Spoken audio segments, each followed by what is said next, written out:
शनिदेव के जन्म की कथा। किस कठिन परिस्थिति में शनिदेव का जन्म हुआ और वे न्याय के देवता कैसे बने? सुनिए शनिदेव की महान कथा। जो भी इस कथा को ध्यान से पूरा सुनता है, शनिदेव उस पर कुदृष्टि कभी नहीं डालते हैं, बल्कि जीवन भर शनि महाराज उनकी सहायता करते हैं, रोग दोषों से रक्षा करते हैं, उस पर लगे सभी झूठे आरोप नष्ट हो जाते हैं, व्यक्ति को समाज में सम्मान और कीर्ति तुरंत ही प्राप्त हो जाती है। इसीलिए शनिदेव की कृपया पाने के लिए आप भी इस कथा को ध्यानपूर्वक अवश्य सुने और वीडियो को लाइक जरूर करें। तो चलिए आपको सुनाते हैं शनि महाराज की कथा। प्राचीन काल की बात है। स्वर्ग के आकाश में भगवान सूर्यदेव अपने असाधारण तेज और प्रकाश के साथ देदीप्यमान थे। उनका तेज इतना प्रखर था कि देवों और मानवों सबके लिए वे जीवन के स्रोत थे। सूर्यदेव का विवाह विश्वकर्मा की पुत्री देवी संज्ञा से हुआ था।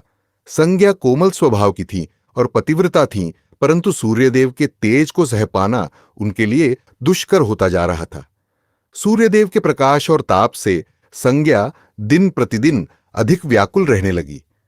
सूर्यदेव अपने तेज में मग्न थे, लेकिन संज्ञा मन ही मन बहुत विचलित थी।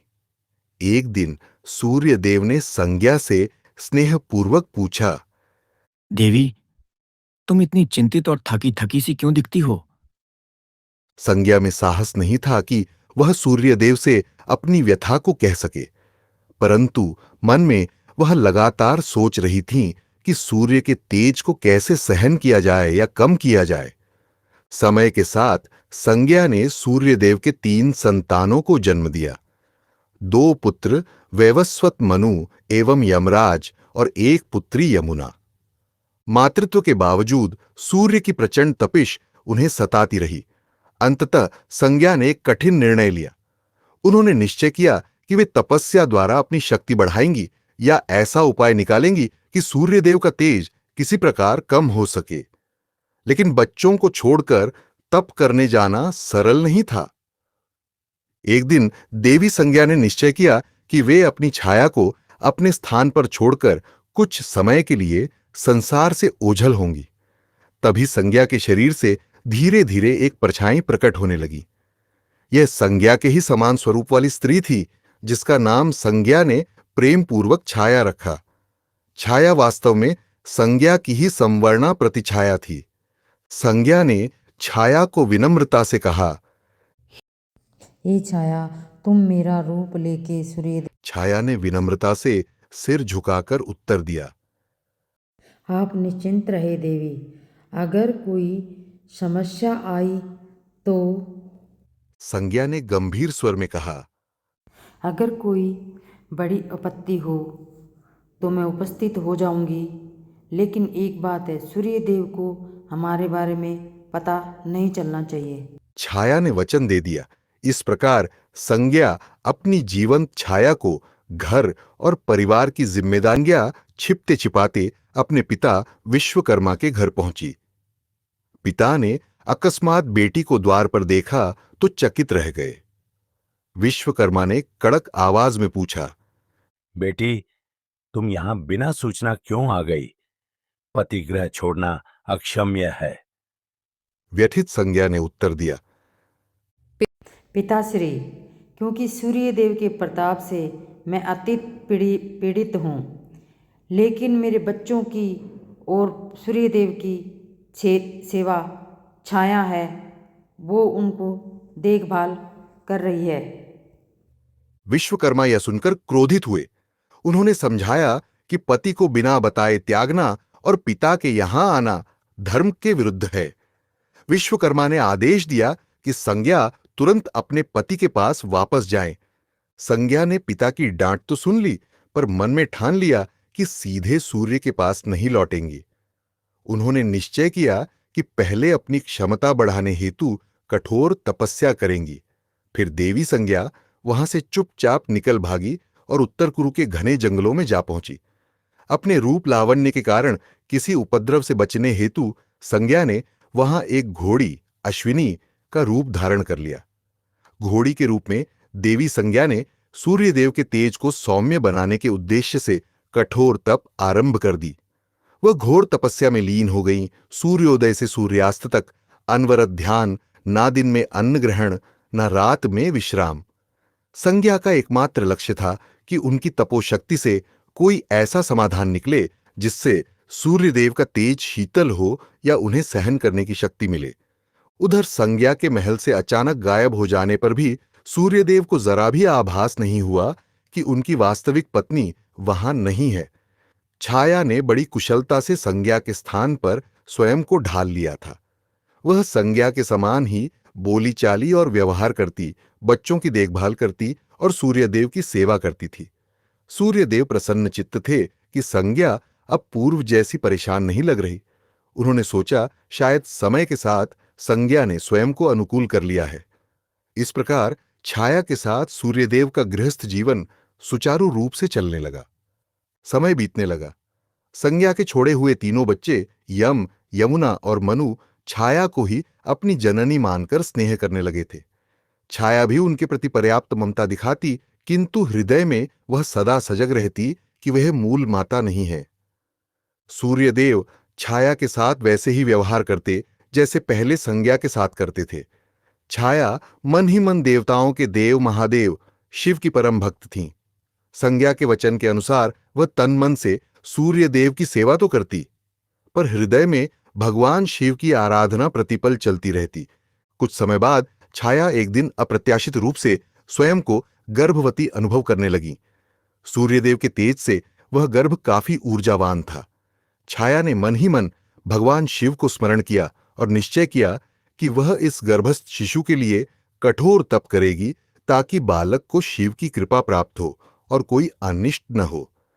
अब छाया प्रतिदिन सूर्यलोक में रहकर भी घोर तप का पालन करने लगी। गर्भवती होने के बावजूद छाया प्रातःकाल सूर्य की पहली किरण के साथ उठती और भगवान शंकर का ध्यान करती। तेजस्वी सूर्य की किरणें सीधे उनके शरीर पर पड़ती, पर छाया उन किरणों की परवाह किए बिना भूमि पर नंगे पैर खड़ी होकर भगवान शिव का नाम जपती रहती। उनका यह कठोर व्रत कई दिनों तक निरंतर चलता रहा। छाया के इस अटल तप और निर्जल व्रत का प्रभाव उनके गर्भ पर भी पड़ा। सूर्यदेव की तीक्ष्ण किरणें सीधी गर्भस्थ शिशु पर पड़ रही थीं। ऊपर से माता अन्न जल बिना तपस्यारत थीं। इस दुआसह साधना के परिणाम स्वरूप गर्भस्थ शिशु का वर्ण धीरे धीरे अंधेरे के समान काला होने लगा, मानो मां की तपस्या की तपिश और सूर्य की गर्मी ने मिलकर उस बालक को श्याम वर्ण प्रदान कर दिया हो। हालांकि छाया को इसका भान नहीं था। वह तो अपनी साधना में लीन थी और गर्भ की रक्षा व शिशु की शक्ति के लिए शिव से प्रार्थना कर रही थी। समय आने पर छाया ने एक पुत्र को जन्म दिया। उस नवजात बालक ने जन्म लेते ही झोर की क्रंदन ध्वनि के साथ अपनी उपस्थिति दर्ज कराई। यह बालक औरों से भिन्न था। उसका शरीर एकदम श्याम काला था, आंखें तीक्ष्ण थीं और मुख पर अजीब सा तेज था। सूर्यदेव को जब समाचार मिला कि पुत्र का जन्म हुआ है तो वे प्रसन्न हुए और उत्सुकता पूर्वक शिशु को देखने आए। जैसे ही सूर्यदेव की दृष्टि बालक पर पड़ी, उनका मुख आश्चर्य और असमंजस से खुला रह गया। ये क्या है? इसका रंग इतना काला क्यों है? सूर्यदेव के मुख से अनायास निकला। नवजात शिशु का श्याम वर्ण देखकर सूर्य को आश्चर्य हुआ और तुरंत ही उनके मन में संशय के बादल घिर आए। उन्होंने मन में सोचा कि उनकी तेजस्वी रक्त सेना वंश में ऐसा काला बालक कैसे जन्म ले सकता है। पल भर में प्रसन्नता क्रोध में बदल गई। सूर्यदेव की भ्रुकुटी तन गई और आंखें लाल हो उठीं। छाया उनके मनोभाव समझकर घबरा गईं। उन्होंने शांत स्वर में समझाना चाहा। हे देव, बालक का वर्णन संभवतः है, क्योंकि मैंने इसी टाइम बहुत कठोर तप किया है। मैंने भोजन भी नहीं किया है, इसी वजह से इसका रंग काला है। पर क्रोध में अंधे हो रहे सूर्यदेव पर छाया की बातों का कोई असर नहीं हुआ। सूर्यदेव एक कदम आगे बढ़ाए और गर्जना करते हुए बोले, झूठ मत बोलो। तुम्हें लगता है मैं अज्ञानी हूं? अवश्य ही यह मेरा पुत्र नहीं है। निश्चित ही तुमने मेरे पीठ पीछे कोई छल किया है। सूर्यदेव ने भरी सभा में अपनी पत्नी पर पराये पुरुष से संबंध का घिनौना आरोप लगा दिया। छाया यह सुनकर सन्न रह गई। उनके नेत्रों से अश्रुधारा बह चली। उसने हाथ जोड़कर सूर्यदेव को विश्वास दिलाने की चेष्टा की। स्वामी, ऐसा अनर्थ मत करिए। मैंने सदा आपका आदर किया है। यह बालक आपका ही है। लेकिन सूर्यदेव क्रोधांध थे। उन्होंने दासी सेवकों को आदेश दिया, इस स्त्री को और इसके काले बालक को महल से दूर ले जाओ। मैंने इसे अपना मानकर भूल की। सूर्यदेव ने नवजात को स्वीकारने से इनकार करते हुए छाया को तिरस्कार पूर्वक त्याग दिया। अपने ही पति के मुख से ऐसे कठोर वचन सुन छाया को मानो वज्रपात सा हुआ। उनकी आंखों से आंसू बहने लगे। उधर नवजात शिशु, जिसे अपमान का पूरा आभास तो नहीं था, लेकिन मां के हृदय विदारक रुदन ने उसे व्याकुल कर दिया। वह भी जोर जोर से रोने लगा। तभी सूर्यदेव ने क्रोधित नजरें उस बच्चे पर डालीं। उनकी आंखों में अब भी संदेह और घृणा थी। आश्चर्यजनक रूप से उसी क्षण बालक ने रोना बंद कर दिया और धीरे से अपनी आंखें खोल दी। उस शिशु की कोमल आंखों में अचानक एक भीषण अग्नि सी दैवी ज्वाला प्रकट हुई। यह बालक साधारण नहीं था, वह जन्म से ही तपस्विनी माता की शक्ति लेकर आया था। उसने अपलक अपने पिता सूर्यदेव की ओर घूर कर देखा। जैसे ही शिशु की क्रोधित दृष्टि सूर्यदेव पर पड़ी, सूर्यदेव तीव्र पीड़ा से चिल्ला उठे। उनकी स्वर्णकांत देह मानो कोयले सी काली पड़ने लगी। उस दग्ध दृष्टि का प्रभाव इतना भयंकर था कि सूर्यदेव का संपूर्ण शरीर काला पड़ गया और उनका तेज मंद होते होते अंततः बुझसा गया। चारों ओर अंधकार छा गया, मानो सूर्यास्त के बाद अंधेरी रात उतर आई हो। सूर्यदेव के रथ के घोड़े भी एकदम थम गए। सूर्य का दिव्य रथ आकाश मार्ग में रुक गया। इस अप्रत्याशित घटना से संपूर्ण सृष्टि में हाहाकार मच गया। दिन में ही तमिसरा अंधकार फैल गया। प्राणी भयभीत हो उठे। देवताओं ने चिंतित होकर इधर उधर देखना शुरू किया कि सूर्यदेव को क्या हो गया है। सूर्यदेव अत्यंत व्यथित थे। उनका उज्ज्वल स्वरूप नष्ट हो चुका था और उनके अश्व आगे बढ़ने को तैयार न थे। उन्हें तभी अपनी भूल और कठोर शब्दों का आभास हुआ। अंधकार में घिरे सूर्यदेव को अपनी गलती पर ग्लानि होने लगी। वे समझ गए कि जिस बालक को उन्होंने ठुकराया है वह साधारण नहीं बल्कि अत्यंत शक्तिशाली है। अपने अपमानित पुत्र और पत्नी को देख उन्हें एहसास हुआ कि क्रोध में उन्होंने अक्षम्य कार्य किया है। विवश होकर सूर्यदेव ने आर्त स्वर में त्राहि पुकार लगाई, हे महादेव, मेरी सहायता करें। मुझसे भारी भूल हुई है। सूर्यदेव की करुण पुकार सुन समस्त लोकों के स्वामी भगवान शिव तत्काल प्रकट हो गए। एक दिव्य ज्योतिपुंज प्रकट हुआ और उसके मध्य भगवान शंकर अपने वृद्ध मुद्रा में प्रकट हुए। त्रिशूल और चंद्रमा को धारण किए नीलकंठ भगवान शिव के दर्शन पाकर सूर्यदेव, छाया और वहां उपस्थित समस्त दास देवता हाथ जोड़कर नतमस्तक हो गए। छाया ने शिशु को गोद में उठा लिया था। अब वह बालक शांत था। उसकी आंखों में अपने आराध्य शिव के दर्शनों से एक उज्ज्वल चमक थी। भगवान शिव ने पहले अपनी आंखें बंद कर लीं और ध्यान द्वारा संपूर्ण घटना को देखा।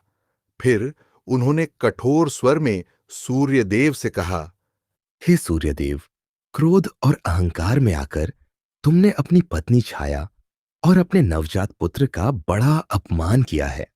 तुमने छाया के चरित्र पर संदेह करके अन्याय किया है। सूर्यदेव लज्जा के मारे सिर झुकाए खड़े थे। शिवजी ने आगे कहा, यह बालक वास्तव में तुम्हारा ही पुत्र है। इसका वर्ण श्याम इसलिए है क्योंकि गर्भकाल में छाया ने कठोर तपस्या कर मेरी उपासना की और तुम्हारे तेज को बिना किसी संरक्षण के सहा, जिससे बालक का रंग काला हो गया। इसमें छाया का कोई अपराध नहीं, बल्कि प्रशंसा योग्य धैर्य है। सूर्यदेव ने कांपते हुए स्वर में उत्तर दिया, हे महादेव, मुझसे भारी भूल हो गई। मैंने क्रोधवश इन दोनों को बहुत कष्ट दिया। कृपा कर मुझे क्षमा करें और अपना तेज वापस प्रदान करें। सूर्यदेव ने विनम्रतापूर्वक छाया और बालक की ओर देखकर कहा, मैं अपने कटु शब्द वापस लेता हूं। छाया, तुम निरपराध हो और ये बालक निश्चय ही मेरा ही पुत्र है। सूर्यदेव को पश्चाताप करते देख भगवान शिव का क्रोध शांत हुआ। उन्होंने अपने हाथ से आशीष देते हुए सूर्यदेव को पुनः तेजस्वी रूप प्रदान किया। उनकी काली पड़ी देह फिर से सुनहरे तेज से चमकने लगी और अंधकार चीरता हुआ प्रकाश चारों दिशाओं में फैल गया। सूर्यदेव के रथ के अश्व भी पूर्ण जीवित होकर गति से दौड़ने लगे। सृष्टि फिर से प्रकाशमान हो उठी। सूर्यदेव ने तुरंत छाया और अपने पुत्र को गले से लगा लिया। सूर्य ने कहा, छाया, तुमने जो तप किया उससे हमारे पुत्र को अद्भुत शक्ति मिली है। मैं तुम्हारा ऋणी हूं और अपने आचरण पर अत्यंत लज्जित हूं। छाया के नेत्रों से आनंद के आंसू बहने लगे। उन्होंने सूर्यदेव को क्षमा कर दिया। नन्हा शिशु भी मानो मुस्कुरा रहा था। पिता का स्नेह पाकर वह प्रसन्न था। शिव ने बालक को आशीर्वाद दिया और कहा, वत्स, तुमने जन्म से ही अन्याय का सामना किया है और तुम में अन्याय का प्रतिकार करने की शक्ति है। अपनी माता की तपस्या के फलस्वरूप तुम में मेरा अंश समाहित है। मैं तुम्हें आशीर्वाद देता हूं कि तुम लोक में न्याय के देवता के रूप में प्रतिष्ठित होगे। तुम लोगों को उनके कर्मों के अनुसार फल दोगे, पापियों को दंड और सत्पुरुषों को पुरस्कार। सूर्यपुत्र होने के नाते तुम्हारा स्थान आकाश मंडल में नवग्रहों के रूप में होगा। अन्य ग्रहों में तुम्हारा स्थान ऊंचा होगा क्योंकि तुम कर्म फलदाता हो। अब से तुम शनि नाम से प्रख्यात होगे। शनय, चलने वाले ग्रह। सप्ताह का एक दिन शनिवार तुम्हारे नाम से होगा और इस दिन तुम्हारी पूजा से प्राणियों के कष्ट दूर होंगे। शिव के वचनों ने नवजात शनि को मानो पल भर में युवावस्था का तेज प्रदान कर दिया। सबने अनुभव किया कि उस बालक के रूप में एक महान शक्तिशाली देवता प्रतिष्ठित हो रहा है। छाया ने शिवजी को हृदय से प्रणाम किया और बोली, प्रभु, आपके मान से ही मेरे पुत्र को मान मिला और मेरी तपस्या सफल हुई। सूर्यदेव ने भी शिव की स्तुति की। शिवजी ने प्रसन्न होकर अंतर ध्यान होने से पूर्व कहा, याद रहे, शनिदेव प्रजा को उनके कर्मों का न्यायपूर्ण फल प्रदान करेंगे। इनकी दृष्टि से कोई भी कर्म छिपा नहीं रहेगा। तुम सब इन्हें आदर दो। वहां पर उपस्थित जनों ने जय शनिदेव, जय सूर्यदेव और हर हर महादेव का उद्घोष किया। शिवजी अंतर ध्यान हो गए। इस प्रकार छाया के तप से उत्पन्न श्याम वर्ण बालक शनि को भगवान शिव के आशीर्वाद से नवग्रहों में प्रमुख स्थान मिला और वे जगत के कर्म फलदाता न्याय के देवता बने। कालांतर में जब असली माता संज्ञा अपनी तपस्या से लौटी, तब समस्त परिवार में पुनर्मिलन हुआ। सूर्यदेव ने भी अपनी गलती से शिक्षा पाई और सभी संतानों को समान स्नेह दिया। शनिदेव अपने पिता सूर्य, माता छाया तथा जगत पिता शिव के प्रति पूर्ण भक्तिभाव रखते हुए अपने कर्तव्य पथ पर चल पड़े। वे न्याय के कठोर किंतु निष्पक्ष देवता के रूप में प्रसिद्ध हुए। गलत कार्य करने वालों पर उनकी दृष्टि टेढ़ी जरूर होती है, परंतु भक्तों एवं धर्मपरायणों के प्रति उनका हृदय दयालु है। आज भी हिंदू धर्म में शनिदेव को ऐसा ग्रह माना जाता है जो प्रत्येक प्राणी को उसके कर्मों का उचित फल देता है।